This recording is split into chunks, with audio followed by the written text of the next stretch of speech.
Hello, good morning, good Wednesday, and the weather is much nicer and really nice to know that Kippax Parish Council have released today that the new park in Kippax is open, which is great because it gets little kids dead excited. And we used to name all the parks that we took our children to sort of after their names. So Nylands Park was called my eldest son's name, and then the park on Barley Hill used to be called my youngest son's name. And that way the kids knew which park we were going to. And then we had parks like in Aberford Park, it was named after my friend's daughter Molly, so that was called Molly's Park. And the kids got to know which park you were going to rather than trying to describe it, because when you've got little children, they go to many parks, especially when the weather is kind, not raining. Worst time ever, you just can't go to the park. There's been many a times that I've been in the park with I always used to carry a towel as well as my first aid kit in the back of my boot, and I would go and mop down the seats or the slide or whatever, so you just need to get out for the day and get some fresh air, whatever the air was giving you. But when it's nice, the kids just love a park. They love a park after school. It's great, burn some energy off because they've been sort of contained in a classroom for a long time and they need to just go mad. So it's really nice to see that Kippax Park is now finished and it's a new one, which is brilliant. And what's new is King Charles III has now, in circulation, got his face all over the banknotes. And it's been a bit controversial, not the face of King Charles, but the cash. The cash is king, ironically. But is that why they're saying it? Have I just linked on to that? Possibly, Chris. Yeah, you come to the party a little bit too late. Cash is king, because the king's face. I might have just realised that. Hey ho. But a lot of businesses are still wanting to use cash, and that's fine. The issue I suspect that people have in carrying cash is then they have to then find an ATM, because there's no such thing as banks really on the high street anymore. So they have to find an ATM to then remember to go there before they go to a business, say, I don't know, a hairdresser's, a beautician's, a shop, a retail, whatever it is, to then take cash. So it's, when people have used to be paying card, it's that process that you're asking people to do. And for businesses, because they're not paying charges, and the charges that they will have to pay to get that bundle of cash to then for them to take it to a bank that's not on the high street. I don't really understand the process. It's all about charges because everything's extortionate. But the process of that still now happening, it's going to get less and less, isn't it? It is going to be less and less. But if, the businesses do always say, we like cash, but we do take card. And I don't know how that's with the cash is king sort of thing going round at the minute. Is that working for small businesses? Are businesses getting that? Is it the older generation who still pays by cash? Because my mum and mother-in-law does pay by cash a lot. But the process of them it's a process, isn't it? And it's whether that process still works for the individual and then for the business then collecting the cash and having that cash on them to then take it to the bank, wherever the bank is, that might be 10 miles away. So it's that process. So cash is king still for many businesses. It'd be interesting to know if that is working now that people are on the back of that cash is king. I don't know, what is it? What would you call it? Cash is king. I don't know, hashtag cash is king campaign. Be interesting to see, be interesting to know. Anywho, looking at Garforth in Garforth Jobs that I've looked at lately, it's great, it's Garforth Jobs, and it's run by Lee Mitchell, who's a resident, and he does many great things with charity, and he's a fabulous bloke, is Lee, and he's been running sort of the admin for Garforth Jobs on Facebook for a very long time. And if we see anything generally on social media like LinkedIn or Twitter that others might not see, I'll grab it and I'll bung it on to Garforth Jobs, especially if it's relevant, it's close. Doesn't matter if it's a part-time job, a weekend job, or a school job or whatever. If I think it's relevant, then we will put it on Garforth Jobs. The one thing I'm seeing now, and I see it every single year, as soon as children start to leave school or leave college, a parent comes onto Facebook and asks if there's any job for 18-year-olds. Stop.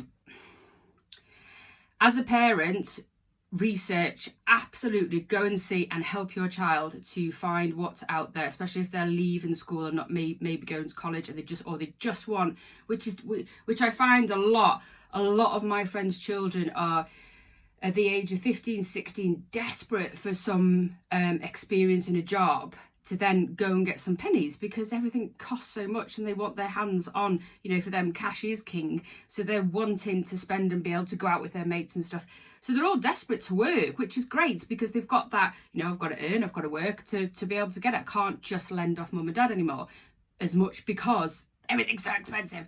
So the attitude, the great attitude is there. However, the best thing I would do, if I was to employ anybody, I would want to see that child, whether they're on Facebook or not, get them to go on Facebook for a short period of time, to go on the likes of Garforth jobs, and there's lots of sort of jobs pages in and around Leeds and West Yorkshire.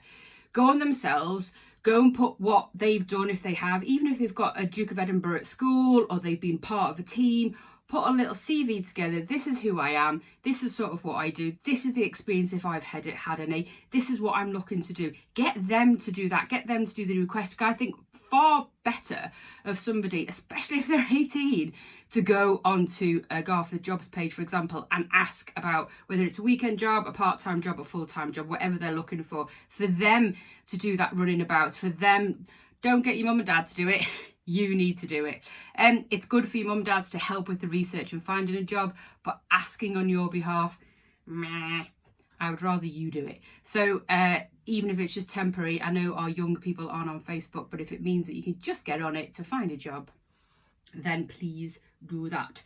Lots of things coming up, which is great. Sausage Fest being one of them.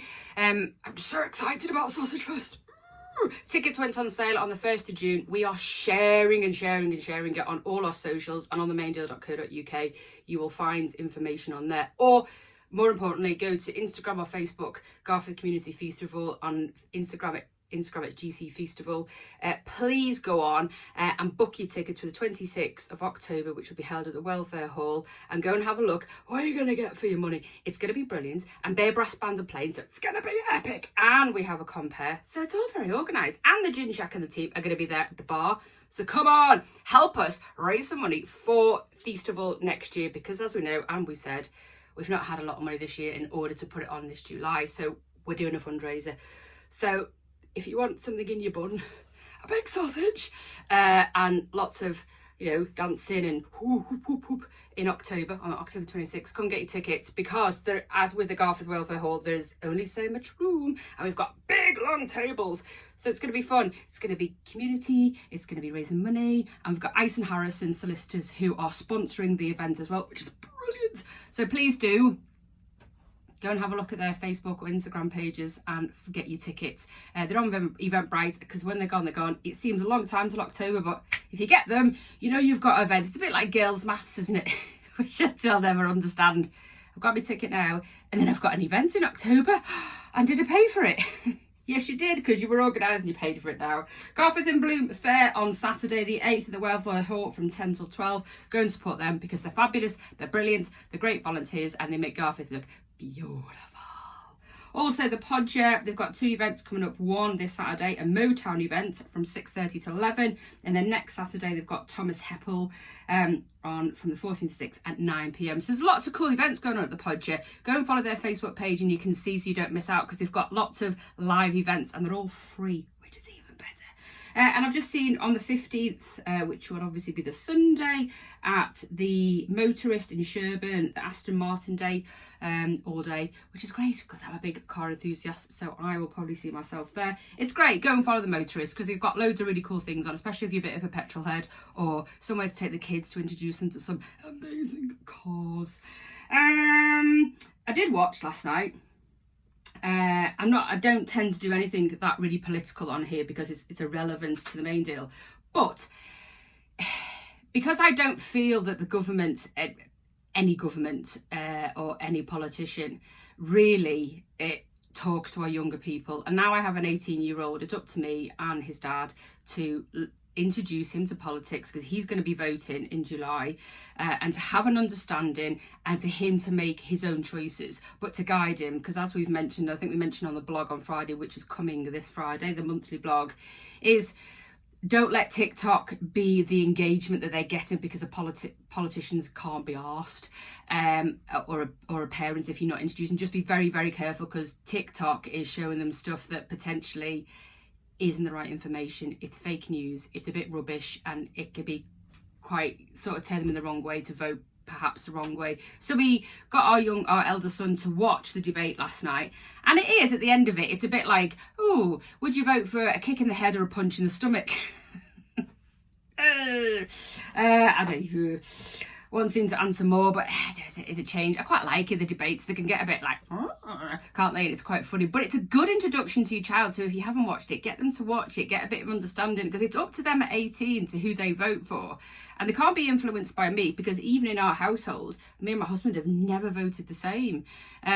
So it's up to them to vote, but they need to have the proper and correct and true information. Not that everything they say, as we know, is true, but to give them a better understanding rather than social media influence what might be wrong. So just go with that, because it's very important. And I think that's about it. I say the blog is back on Friday with information about lots and lots of stuff to discuss. And the Station House Cafe actually opened last Sundays and will be opening every Sunday from 12 till 5. Go on their Facebook page and you can book on online if you want to have a beautiful lunch, especially now it's really beautiful and it can be outside and people can park as well, which is always a good thing. Have a beautiful day. See you on Friday on the blog. Bye.